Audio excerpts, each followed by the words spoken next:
Hi everyone, welcome to the second episode of Board Game Opener. I'm Chris with Derby Comics and Games, and today we are looking at the 1 to 6 player game Arkham Horror. This is the third edition, a board game of arcane mystery and supernatural terror, designed by Nikki Valens and published by Fantasy Flight Games. Take a look on the back side here. As a little more information, this is a game that's recommended for 14 and up, not necessarily because of the subject matter, more of the complexity, and we'll get into a little bit of that as I open things up. You'll see what I mean about it. This is approximately a 2 to 3 hour game, and you can see if you've played any of the other versions of Arkham Horror, this one is a little bit different. With third edition, they decided to use these kind of modular tiles like this instead of a larger board game mat. So let's flip it back over and open it up. I will point out that this is our store demo copy, so once I'm done with the video here, this will be available for everyone to check out in store and try for yourself. All right.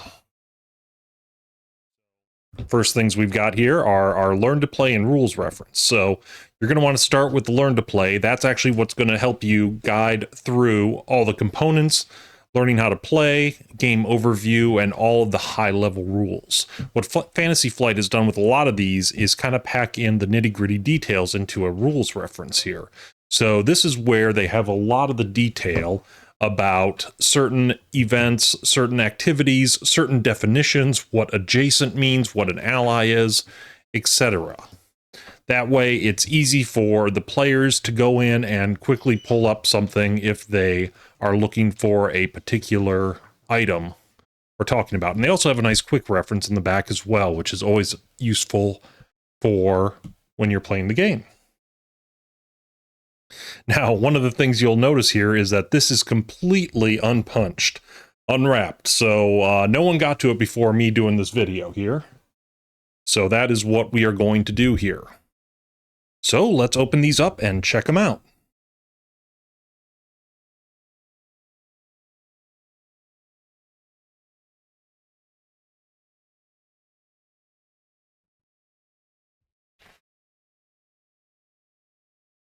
Oops, he's there. All right. So a bunch of fun little things in here. Obviously, we've got our investigators right here. We'll punch these guys out and set them aside.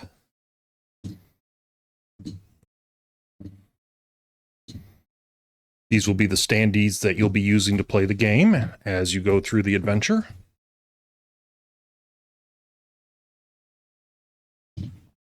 We've got our clue tokens. These are going to help us with investigating the mysteries around Arkham. They are actually double-sided, so they've got one side is the clue token, one side is a doom marker, which is kind of nice, so then you don't have to worry about having two different tokens. Sometimes these games can get a little big as far as the amount of tokens that they have per game. Gets a little wild. These are going to be our spawning portals. We'll talk about those in a little bit here. Ooh, there's a big boy. And these are our little connectors between the towns. So let's put that over here. We'll set these aside. We'll move this out of the way. I'll actually probably use it to reference just to make sure I'm calling everything the right terminology here. The other thing, of course, is the concern of each player having their health and sanity drained during the event, whether from physical damage or from mental horrors that assault the players as they see these terrible creatures and figures and events happen all throughout the town. These are nicely laid out in 1s and 3s. You can kind of get the idea that as you accumulate those, well, once you kind of build up to either all your health, losing all your health or all your sanity, you either become incapacitated or insane. The results of either one of those is the same, though, that you lose your player and you have to start over with a completely new one. Continuing the game, though, which is kind of nice. You're not just completely out of the game and sitting there twiddling your thumbs while everyone else is having fun. But there are going to be some penalties for that, of course. Now, these street tiles and also these larger tiles are double-sided. When setting up, there is some variation to be had with going in and playing the game. And a lot of that is going to come down to what scenario you're playing. It'll tell you, and we'll get to those cards here in a little bit, how to set up everything for your game.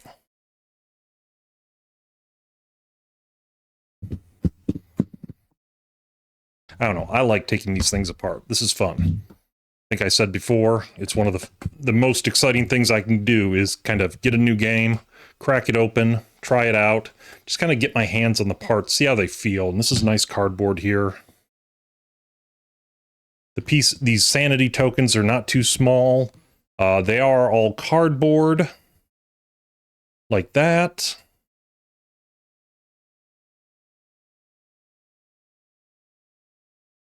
Which, you know, there are, of course, you know, other companies and other products that, you know, can make specialty ones, acrylic, plastic, 3D printed even.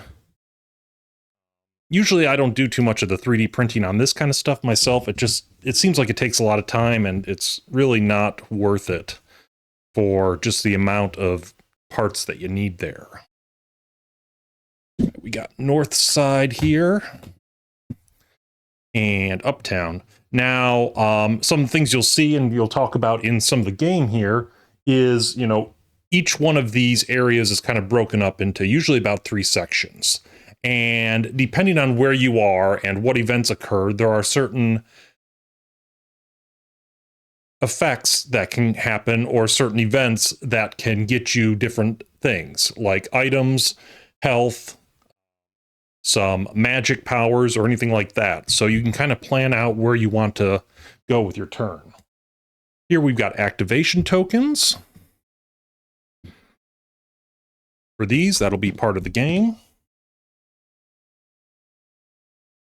These little guys are called remnant tokens. These are from different monsters or different events. Will have you be placing these on cards to either help or hinder your investigation. These ones here are your focus tokens. These ones will actually provide modifiers for you to help you roll during your successes in the game, because really all of your successes and all of your ability checks and all that stuff like that are done with a D6, a normal 6-sided die that you would find anywhere. So there's nothing really unique about that. You're just rolling D6s with it. The modifiers come in for each character. Some have different strengths and weaknesses depending on who you're playing with. If you have more of a fighter or you have more of an investigator, like that. Let's see what else we got here. Those are different. These are our Mythos tokens. Yeah, so Mythos tokens are going to be something that get drawn out of the bag. When you draw it, certain things are going to happen. Usually not good things. If you've played Pandemic or something like that, you kind of will get the feeling that, you know, this is a cooperative game. You know, 1 to 6 players, everyone's fighting back the horror, the evil, the bad guy, whatever that is in the world that's coming to get you and end all of humanity and all that fun.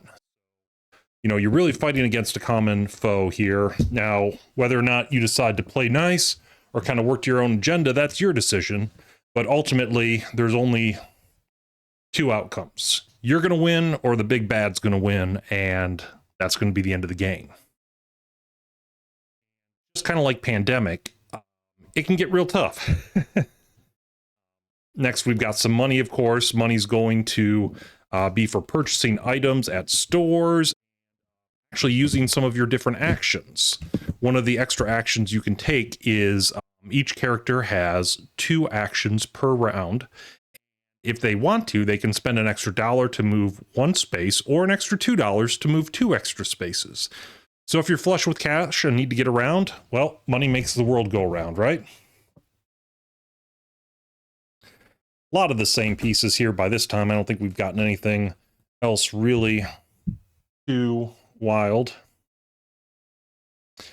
I've got more of these guys.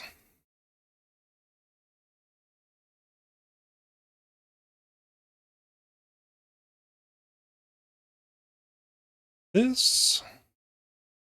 Really fun game.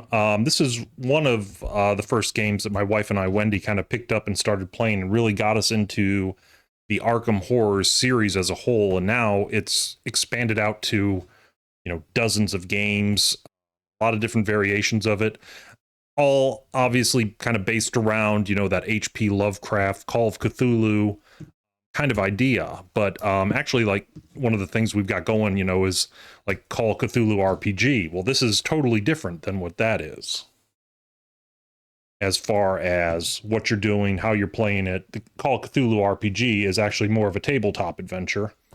Whereas this you're seeing is, again, it's a board game, right? Which isn't bad. I really like it. It's a lot of fun. It is punishing, though. It will beat you up. Usually, most times, you're kind of planning to lose.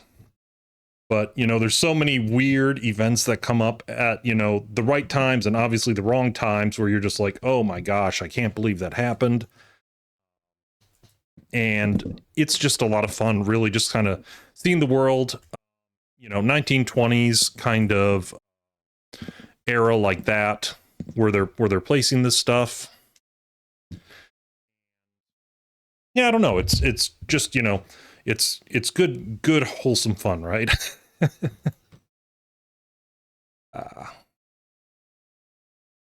of knocking out all these parts so we can get into the cards here.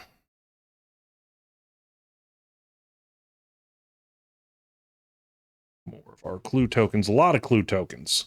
Clue tokens are kind of another resource, again, where you can sort of spend them in different ways to help aid your investigation.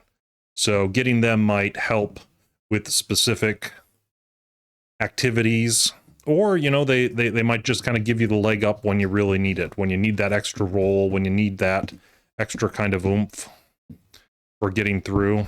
We've actually got a little card organizer here. That's kind of cool. Little deck box that kind of helps present the material.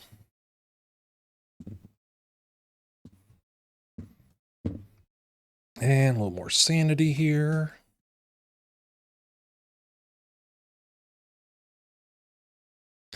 And just a couple last ones of these little relics, remnant tokens, not relic tokens, remnants. All right. So those are all the bits in there. We're going to kind of shuffle a little bit of these off camera here a bit, just so we can take a look at the other stuff that we have in the box. It's down here like that.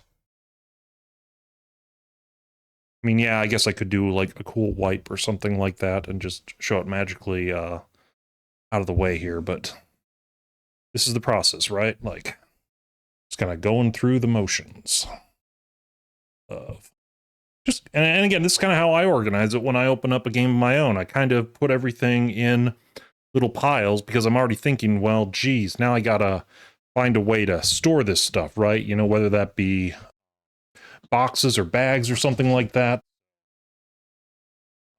Take a look at these guys next. So, as I was kind of mentioning, these are our dice. These are for rolling. These are just kind of your standard D6 here. It's black with pips. And it's really simple for most of the game. A 5 or a 6 is going to count as a success for you, so you've successfully performed the test. Anything else is going to be a failure. Now, there's a couple modifiers for helping you out with that, but those are basically the kind of the win-lose conditions like that. Little standees they've given you here for plastic for your characters. We'll set those aside. Then we actually go into the scenario and investigator sheets that we have. So the game comes with, the base game comes with 4 different scenarios. Approach of Azathoth, Feast. I'm not even going to try to pretend to pronounce this. Mordoth, Veil of Twilight, and Echoes of the Deep. So each one has kind of a starting space in here. I think they recommend the Approach of Azathoth first here. Get that in focus. Still kind of working on doing that for close-up. But then what they do on the back side of it is they give you the setup. So there's your setup for the Approach of Azathoth. And they tell you about the monsters, what you're supposed to put in the Mythos Cup, and the final setup, and then the map, and where everything is supposed to be, like that. So it's really nice. You know, everything is modular, so you're just kind of putting everything together like that. Makes it real simple. So you've got 4 of these scenarios to start off the game. And then you've got your characters. Let's see how many we got here. 1, 2, 3, 4, 5, 6, 7, 8, 9, 10, 11, 12 characters. 12 investigator sheets. Each one of these, they've got kind of some backstory, some starting possessions. So like you want to learn about Wendy Adams here, right? They kind of go through sort of, hey, what is their primary role? What is their secondary role for playing the game? So it kind of helps you figure out what kind of character that is that you might want to play. It's got some starting possessions, and then you flip it over, and this is kind of the main part of the board that you're using. This is going to show your health, all of those abilities there.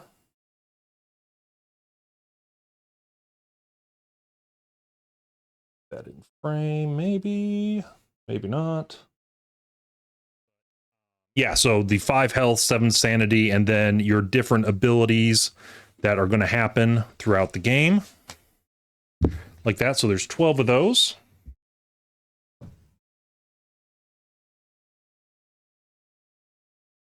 Okay, let's actually jump into some of these cards now.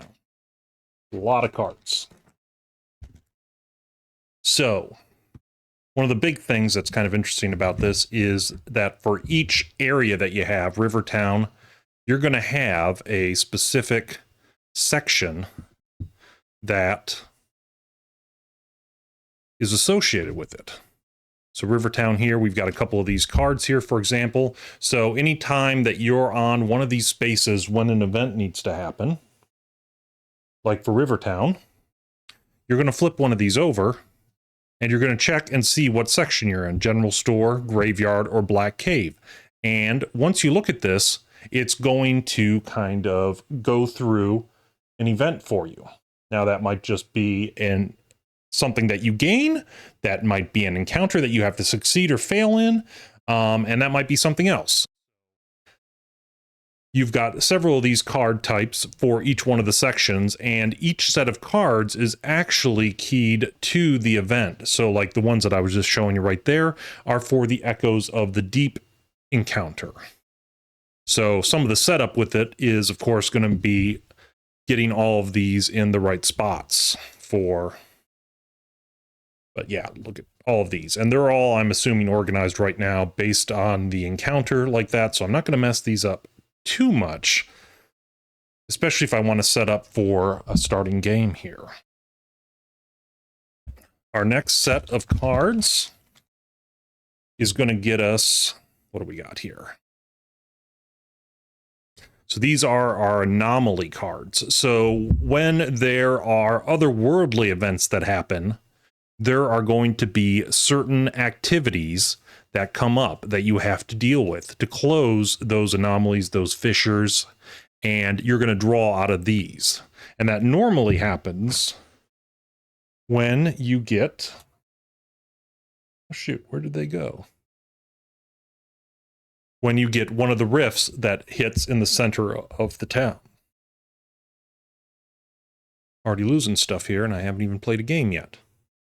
Headline cards, again, more event cards that can kind of pop up. Some reference cards, always very useful. This is going to go through both the action phase, the monster phase, the encounter and mythos phase.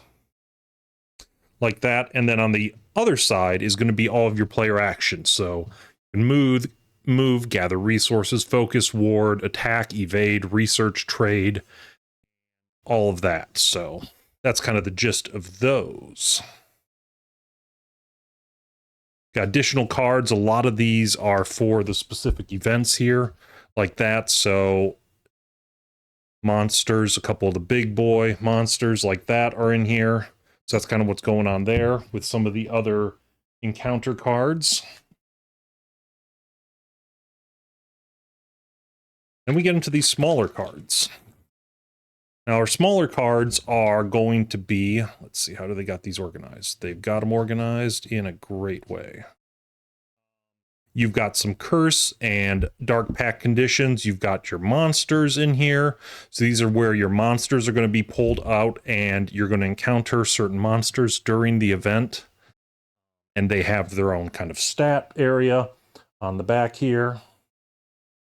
So with a health, strength, and evasion rating like that. So there's like 60 different monsters that, you know, you could run into. Lucky you, or lucky us, I should say, because, you know, we're all going to be in this adventure together, right, when we're playing.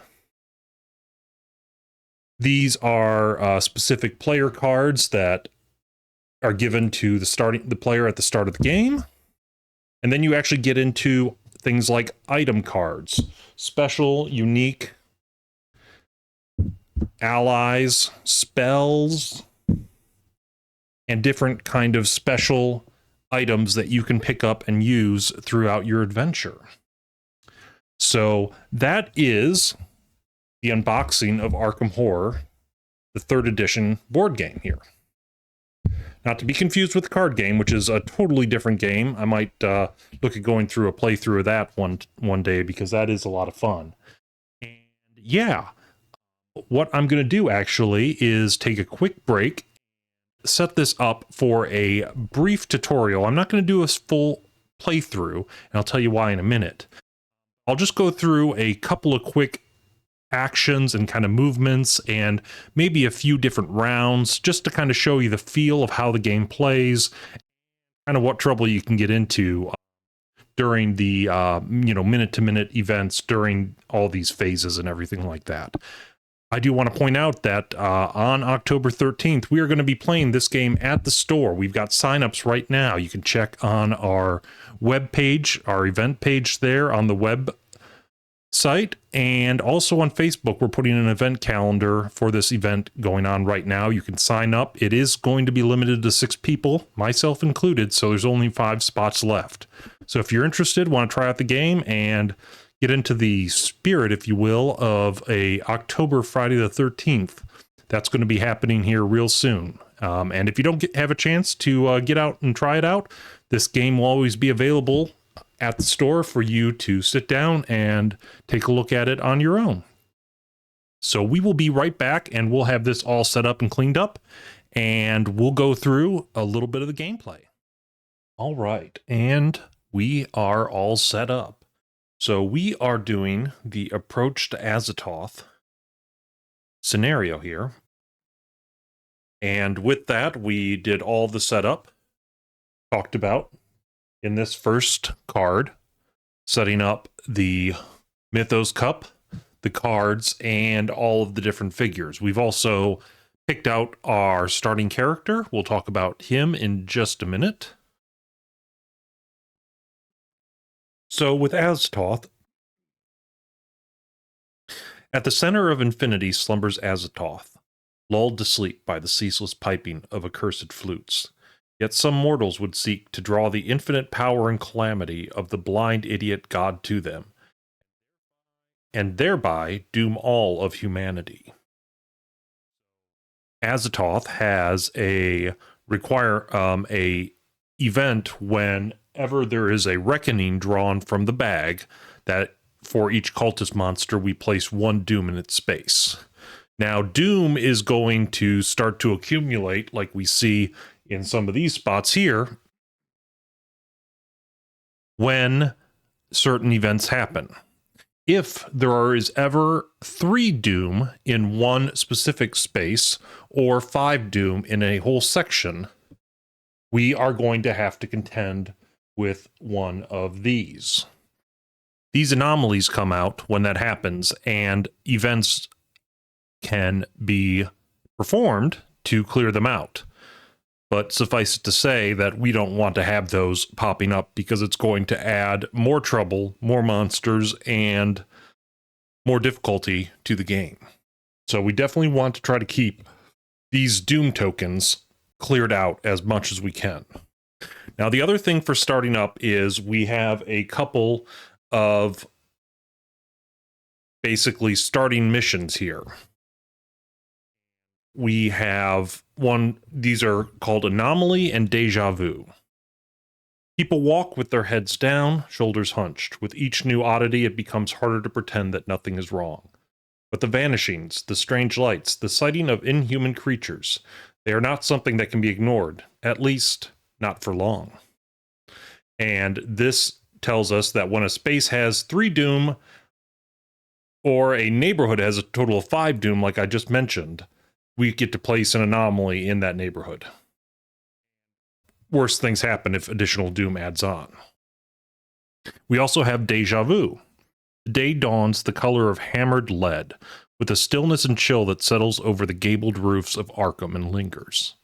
As you go through your morning routine, you cannot shake the feeling of having done it before. The same breakfast, the same headlines in the newspaper warning of disappearances and odd goings-on. And a note in your handwriting reading, "The Damon Sultan approaches. Meet at the train station." And this is going to start our adventure. Because with this card that we have here, it tells us when there are 3 or more clues on the scenario sheet and neither card 4 or 7 are in the codex, add card 4 to the codex. And if there are ever 3 Doom tokens on this, this flips and we see a different part of the scenario. So that is kind of what we are going to try and get in the first part of this adventure, is these 3 clues and any other subsequent ones that might show up. Now, for the character I've chosen, I have picked Michael McGlenn here. He is pretty much a fighter, and that's kind of what I figured would be the easiest way. He is a rogue as a primary role, and he starts off with a old boiler, which is literally a vehicle that he can use to run into monsters and do damage to them, and also the famous Chicago typewriter, which is a weapon that I get to use when doing attacks to help aid me in fighting. With everything set up, we're going to go right into the action phase. Now, the action phase lets you perform 2 actions, but no more than once per round. So those actions are move, which you can move up to 2 spaces, and as I mentioned before, you can add some additional money to move more spaces. Gather resources to gain $1. Focus, and that allows you to focus one skill of your choice. And what that means is that we get to add one of these focus tokens to one of our associated skills here, which basically adds. So 3 goes to 4, 1 goes to 2, etc. Ward has you testing to remove Doom equal to your test result from your space. So we will want to do that to remove some of that Doom that we have in the area there. Attack is just like what it says. We've got a couple of monsters already on the map here, so those will be moving on their phase, and we can do things to attack them before they get to us. Evade is an option when we are directly engaged, is what the term they use with an enemy, basically that they focus their attacks and efforts on us. Research lets us test our observation to put clues equal to your test result on the scenario sheet when you actually have them. And trade, which isn't really something we can do with only a single player game here, is letting you exchange any number of possessions with other investigators in your space. And there are other actions that come up in the game with different items and activities. So as those come up, you basically just follow the rules on the card, how they instruct.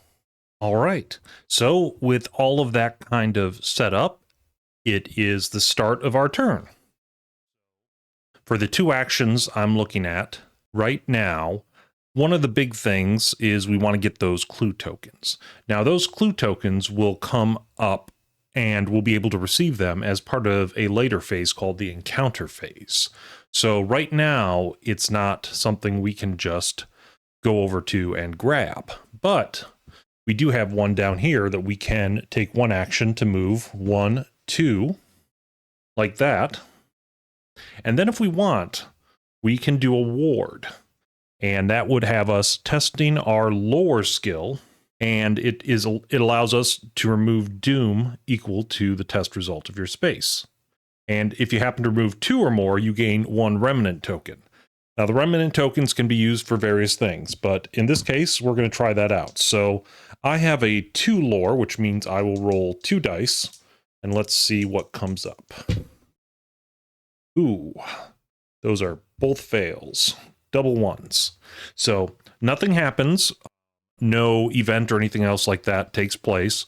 I just am not able to get rid of that doom.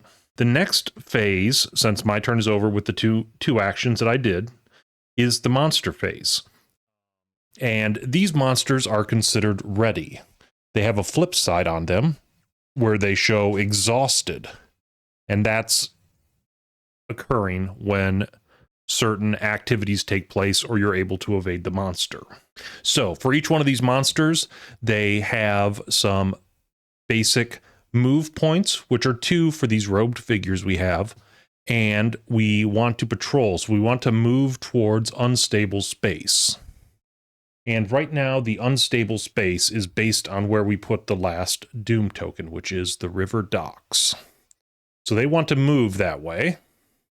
And obviously, they also probably want to run into me. So when a monster gets into the same spaces as me, they become engaged with that character. So in the same manner, this monster is going to move 1, 2 into the street there. And because this monster is engaged with me, it automatically does the damage, the health and sanity damage listed on the bottom of this card. And for this character, it is 1 health. And there's really nothing, unless I have a specific ability that I can do to defend myself. So I need to just put 1 health token on there. Now I do have 8 health. My sanity is a little lower than that, but that's okay. All right, so that is the monster phase. No other monsters, they've done all their movement. We go into the encounter phase, unless I'm engaged with the monster, which I am. So you draw and resolve an encounter card matching your space, unless you are engaged with a monster. Unfortunately, that's where I am. So my attempt to try to get that clue is going to be hampered by that monster that I have. So we'll have to see if I can do something about him and maybe the other one coming at me here in a little bit. But that is unfortunately all we can do right now in the encounter phase. Now, if the monster hadn't been with me, I'm in the merchant district. So what would happen is I would draw the top card of this merchant district and resolve the area that I'm in, unvisited isle in this case, and see if I can get a clue token as a result of that. But right now, we're not going to be able to do that. So we go into the Mythos phase. This is where we're going to draw 2 items from those tokens that we showed earlier and resolve them. So here we go. All right, so the first one we got is to spread doom. And we do that by grabbing the bottom card of this deck here and seeing what area has the doom marker, in this case, the Black Cave. And this is in Rivertown. Black Cave, ooh, not a great thing. Now we've already got 2 on there.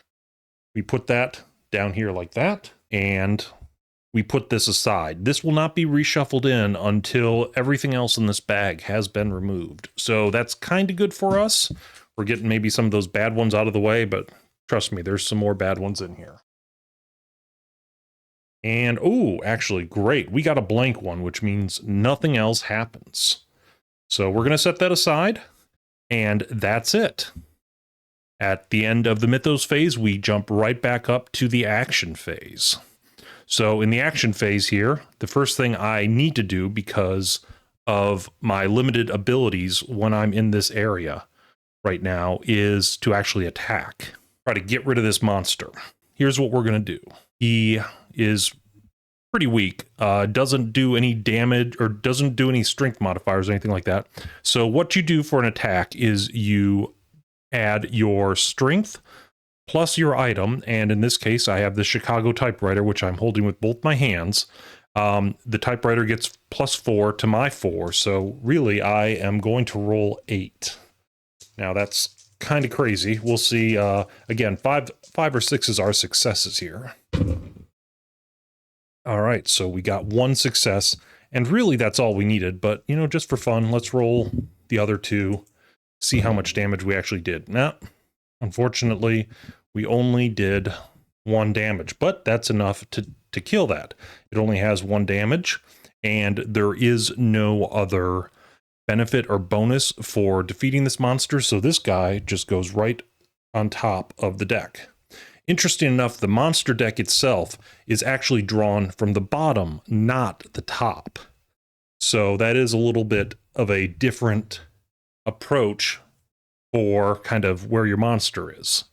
What you're seeing on top is what you've defeated, not what's coming up. But all right, so with that action done, I am actually going to spend my next action to focus. So I'm actually going to focus my observation skill, which is only at 1. So I'm going to focus it to +1, which will give me 2. And hopefully that should help me get a little better skill checks down the road here. But unfortunately, we are done with our actions right now, so we go into the monster phase. And just like the last one, this one is going to move again towards me and engage. This is the same figure, so nothing really too worried about. And he will hit me again for 1 more damage, so I'm 2 down. No other monsters on the board, so we go into the encounter phase, which again, unfortunately, I am locked out of with this monster dealing with me. Thematically, it makes sense, right? You can't be like, you know, wandering around part of this town, something like that, trying to figure out clues and stuff when you got a monster trying to beat you up. We'll have to skip that encounter phase again, and then we'll go right back into the Mythos phase. So let's draw a couple more of these guys and see what we got. All right, so we got a clue, and this lets us place 1 clue in its neighborhood and shuffle it back into the deck. So we're gonna draw a card here, and this is downtown, so nice. We're going to flip this over, and we're going to see that it says La Bella Luna.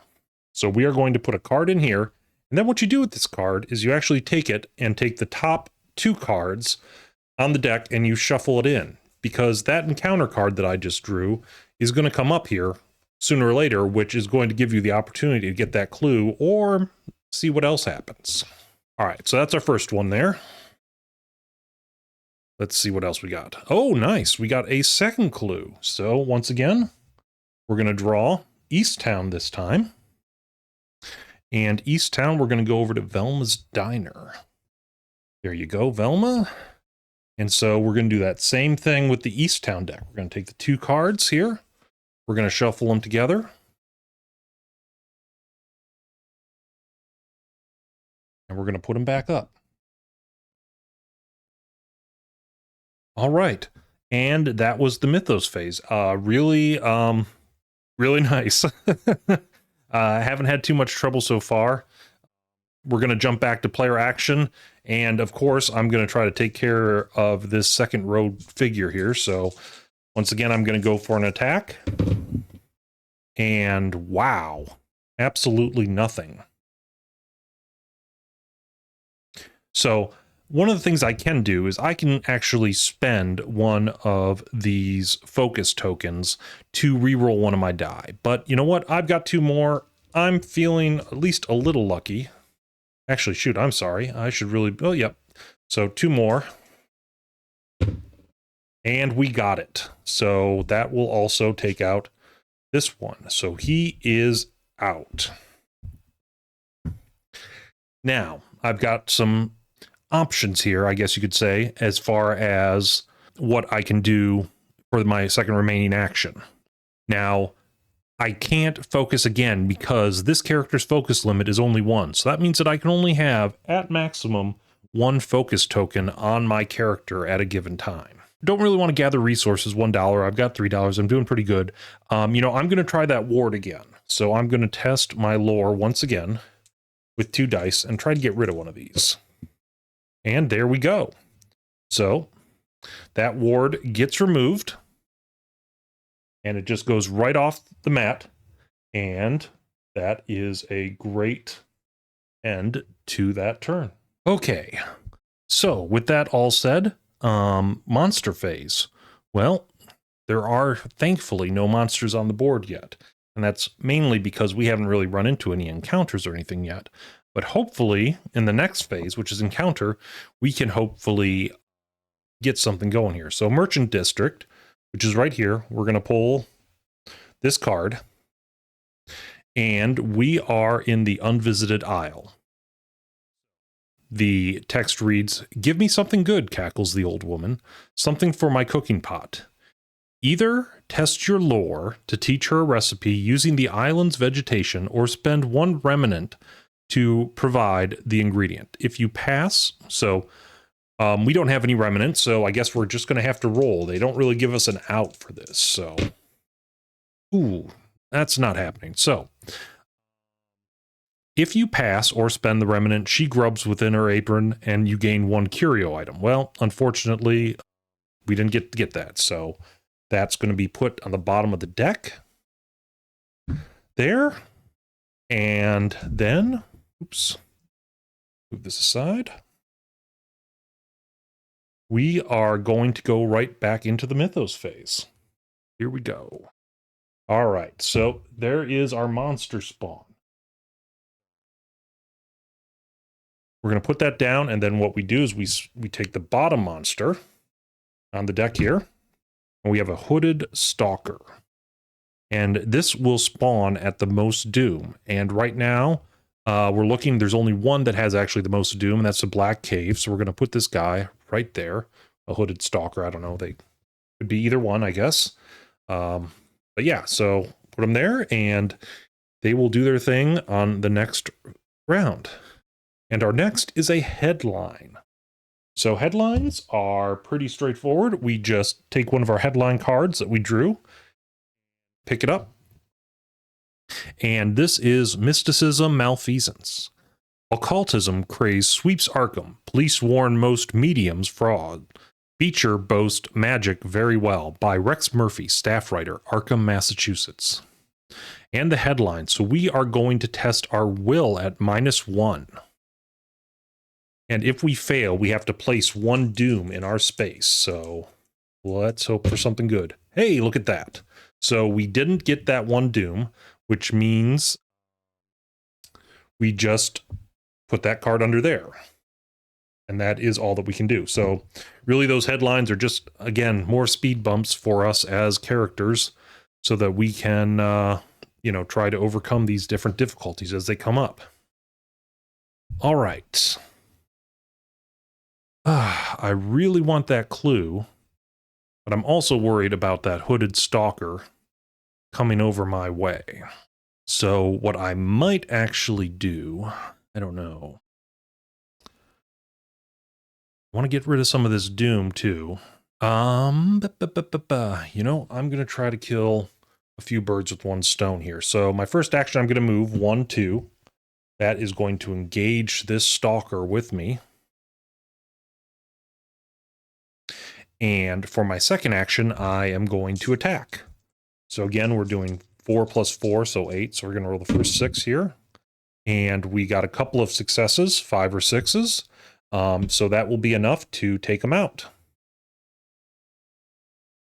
Oops, even I keep forgetting, I keep thinking that I should be putting this in the bottom, but nope. It is on the top. And all right, so those are our 2 actions. We fought and we encountered, or we moved like that. So monster phase, again, keeping the board clear. That's always good. That will just pass. Then we're going to do an encounter phase. This time we're going to be doing it on Rivertown. So Rivertown card. And we're going to pick up the Black Cave. You trace your fingers along the pictographs on the cave wall. They want us to test our lore. Ooh, nope. My mind reels at the terrible history you see, and I suffer one horror because I was not able to grasp the knowledge inside. So, them's the breaks. So, for our next action, we are once again going to try to actually, let's see. I was thinking about maybe moving that focus, getting rid of one, doing the other, and stuff like that, but I kind of want to keep that observation because I'm going to need to use it for clues. So I'm going to try warding. Warding again takes lore. Ooh, nice. So we get rid of one. Now, the action says that I cannot take that same step again. So unfortunately, I can't do that. I don't want to move because I'm in the space where I want to be with that clue card. At this point, I'm just going to gain a resource, and I'm just going to take $1 here. Maybe I can use it in another round for moving or just purchasing items. Over here, we've got, and I didn't really point this out, we've got kind of our item deck. We have some blind draws, and then we kind of have our marketplace here. So these are some of the items that can be purchased when you are given the option to buy something. Now, these are kind of the common items, and we've got spells, we've got allies, and then we've got special cards that are specifically called out in an encounter or an event or something like that. So they will say, take this item, and you have to go and look through that deck, search it, pull it out, and then you get to have it. So great. Monster phase again. No monsters. That's really awesome. Love that. So we're going to go into the counter phase. We will go over to the Rivertown Black Cave here. All right. Spurs of rocks surround the passageway like a toothy maw. You steel yourself to enter, and they want us to test will, which is at a 3. Ah, darn it. If you fail, which I did, I retreat in fear, and I again suffer 1 horror. Ah, that's not looking good. Not looking good. All right, Mythos phase once again. Draw this out here, and we get a blank. I think we have 3 of those in there, so that's a welcome sight. Ooh, and another headline. Let's take a look at what the headline is tonight. Cursed treasure brings money, problems. This money is the root of all evil. Headline. So we are going to test our will again, and depending on the number of successes that we get, it's going to decide what actually happens. And I really don't want to get a 0, because if I get a 0, I get a effect which is called a curse. When I have the curse ability, the only successes I can roll are now 6. So no more 5s, just 6. And there are ways to get rid of that, but it's really annoying. And unfortunately, on a 1 and 2, I gain $3, and I still become cursed. 3 and up, I gain 3. So, oh boy, let's try. Ooh, okay. Yeah, and even if I did re-roll one of these, I would still be in there. So unfortunately, I'm going to get $3. Oops, get rid of that 5. That's not what I wanted. Could make some change if I wanted. And then I gain the cursed card. So, curse. When resolving test, only 6s count as a success. After you pass a test, I discard this card. If you would become blessed, discard this card instead, because what's awesome is that there is a blessed condition that you can gain, which means 4, 5s, and 6s count. That's really awesome. Unfortunately, we haven't gotten one of those. We've gotten the opposite of that. So Curse is going to make it a little tougher for us to really do what we're trying to do around the city here. And the only way to get rid of it is to pass a skill check. All right. So we got all of our Mythos phase done. And we're going to jump back over to my character here. Okay. Well, you know what? We're still going to try. I know it doesn't sound like a super exciting strategy here, especially with single player. You know, sometimes solo play, you'll have you'll have one player playing a couple of characters, which kind of helps move around the board a little bit more than what you see here. Because again, like I'm just sort of sitting here. It doesn't make a whole lot of sense, unfortunately, for me to move right now, just because I'm pretty sure my next draw, I'm going to be able to get that clue token. So I really want to kind of hang out here, and maybe I can do a ward, which I'm going to attempt right now, and get a 6. And if I can get that 6, then I can get rid of this curse. So maybe I can help myself out a little bit more here. Let's check it out. And that's a no.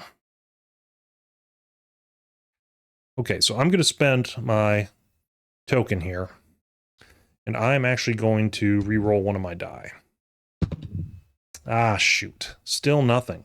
So unfortunately, that doesn't happen. But I can actually focus another skill of my choice. And because I've been having such a hard time with that darn ward, I'm actually going to give myself a +1 to lore now. So that means I can roll 3 dice on my next turn. With that, we go into the monster phase. Those are coming in here. And now we're going to do the encounter phase. So hopefully, yes, here we go. So, Black Cave. And this is an event encounter. So this was shuffled in, like you saw when I put that clue token down. And it's always shuffled into the top 2 cards. So by the 3rd time, you should run into this. So thankfully, maybe unfortunately, I kind of ran into this right now. So there's evidence of recent habitation. The embers of the fire are still warm. You pick out a half-burned piece of paper, and we're going to test lore, which thankfully now I have 3 of these. So fingers crossed. Shoot. Now, unfortunately, because I am cursed, I cannot take any of those. Take any of those dice. Those don't work for me. But you know what? I'm going to spend this and try to re-roll. And unfortunately not. What we have to do with this, unfortunately, is take the top 2 cards again and shuffle these back in.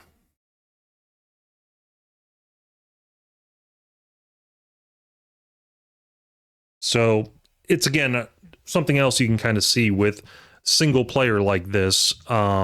It goes a little slower because, again, you're really kind of, you know, for lack of a better term, stuck in an area because, you know, what I need to do is add some clue tokens to this.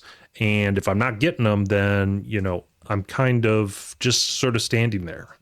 So with, of course, you know, 3, 4, you know, whoa, up to 6 people, like you can imagine, one person each time on these doing their actions, attempting these, sometimes multiple times to try to find these, it makes the game a lot easier. So usually I do play with 2 characters, but just again, for the example that we're looking at here for this encounter, this is just sort of what I wanted to show you for some real basic sort of idea about how the gameplay flow is and stuff like that. We've covered a lot of the items already. The only big things that we haven't touched on is, you know, it's not going to be if, it's going to be when one of these anomalies pop up here. When we start getting encounters, we would start drawing from this encounter deck for the anomaly. and that would help get rid of these, either the anomalies themselves or the doom around those tracks. So as those anomalies come in, that happens. When we do get the clues for deja vu, it tells us to get the next card. So we have a whole other set of cards off to the side here that have information about sort of the next step in the investigation. So then you keep going through each of these cards until you come up to the end of the game. There's a lot of conditions where you can fail. Like, again, if there is doom added to the scenario sheet, that gets to flip, and you can guess that bad things are going to happen. So this was just meant to be just sort of a quick playthrough, not really playthrough, just kind of a demonstration of some of the mechanics of the game. Really fun, of course, with more than one person, even 2 or 3, really you can start strategizing out where you're going to go, kind of cleaning up things. Some characters can be support, some can be more focused in the strength of like lore and observation and stuff like that that make it a lot easier to get and remove these kind of wards. I'm more of a fighter. I probably went a little too heavy on that, thinking about it. I'd probably choose someone else to go forward. But yeah, just wanted to remind everyone once again that this upcoming Friday the 13th, we are going to be playing this very game itself. Probably very likely Approach of Azathoth, because that's kind of the recommended starting scenario for new and even reoccurring players that haven't played in a while. So we're going to have that set up. We're going to be there starting at 6 o'clock. We've got a Google Calendar sign-in sheet that will let me know who is signing up and who's going to be there, so we can have the right number of people and all that fun. And it's going to be a lot of fun. So I hope you got a little bit out of this. Got to see at least some of the game boards, some of the different mechanics. I'll be honest, it does take a little bit of time to set up, but once you do, I think it flows pretty well. I still really like this game. It's a lot of fun. I hope I can see some of you out there and try out the game with me. Otherwise, if you're interested in maybe me going through a full playthrough of this, maybe with a couple of characters, let me know. We've got a couple other scenarios. Let me just grab those again real quick. But we've got the Feast, the Veil of Twilight, the Echoes of the Deep, which you got your big buddy Cthulhu right there. He looks like he's a real angry boy in that shot. I'm sure he's going to be just a whole lot of trouble. And yeah, so if you're interested in seeing me go through like, a 2-3 hour play, because, game like this can take that long, especially when it adds up on people, let me know in the comments below. Of course, please be sure to do all the fun stuff, like, subscribe, and certainly share. I think that's the biggest thing right now, is to get kind of our name out there, get the info out, try to show people what we're doing, and let me know what you think of the content. Let me know how you think of the format with this. I don't try to do a lot of things scripted. I'm just trying to kind of go through it, explain it to you, just like if you were sitting in front of the table across from me here and just playing and enjoying the game. So hopefully you enjoy that kind of content. This is available in the store, of course. We'll have some information about that in the video here at the end. But once again, you can always keep up to date with all of our information on Facebook, Instagram, our website, derbycomicsandgames.com. And just wanted to say once again, from all of us at Derby Comics and Games, thank you for watching, and we will see you at the store very soon. Take care now.